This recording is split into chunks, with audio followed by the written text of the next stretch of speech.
مجلس نمایندگان کنگره امریکا روز 20 اپریل سال 2024 بسته عبارت از 95 میلیارد دلار کمک برای اوکراین، اسرائیل و تایوان و دیگر متحدان ایالات متحده در حوزه اقیانوس هند و آرام تصدیق کرد. این بسته کمک رساندن یاریهای بشری به سرزمین‌های فلسطین نوار غزه را هم پیش بینی می‌کند.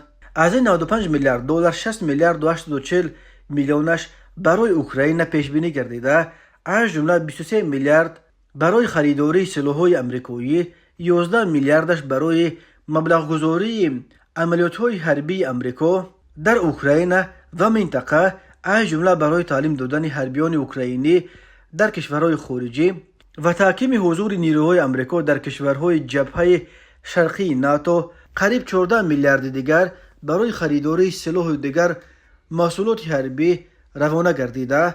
آمریکا همچنین برای کمک به اقتصاد اوکراین نیز 7 میلیارد و 850 میلیارد دلار قرض جدا میکند. نیویورک تایمز نوشته است که پرزیدنت آمریکا این قرض را میتواند ببخشد. آمریکا برای اسرائیل 26 میلیارد دلار جدا میکند برای کمک به اهالی ملکی در حمله مناقشه مسلحانه، از جمله در نوار غزه. 19 میلیارد دلار جدا گردیده. 8 میلیارد و 120 میلیون دلار برای حفظ اقیانوس‌های هند و آرام و مقابله با رژیم کمونیستی خطای اختصاص داده می شود.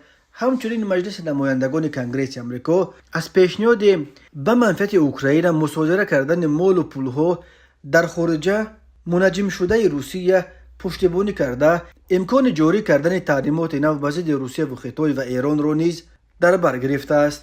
وکیلان آمریکایی همچنین از قرار پشتیبانی کردند که اگر شرکت خطایی شبکه تیک تاک را تا 1 سال دیگر به دیگران نفروشد، تیک تاک را در آمریکا ببندند. برای جدا کردن کمک به اوکراین 311 وکیل مجلس نمایندگان، 210 وکیل دموکرات و 101 وکیل جمهوری‌خواه آواز موافق و 112 وکیل جمهوری‌خواه آواز مخالف دادند.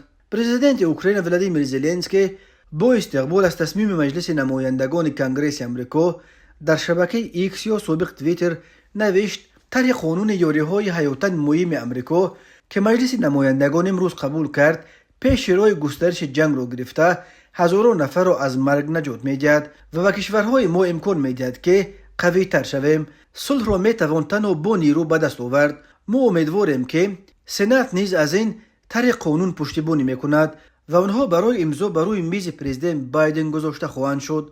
سپاس آمریکا. دمیتری پسکوف سخنگوی پرزیدنت روسیه ولادیمیر پوتین باشد برعکس از تصمیم مجلس کنگره امریکا انتقاد کرد. سخنان پسکوف را تاس نقل قوی کرده است. این ایالات متحده را باز هم بایدتر و اوکراین را ویرانتر میکند. باعث هلاکت شماره باز هم بیشتر اوکراینی ها با عیب رژیم کیف می شود. مصادره مال و پولهای روسیه با ابروی ایالات متحده امریکا لطمه اصلاح ناپذیر میزند و امریکا برای این کارش جواب خواهد داد.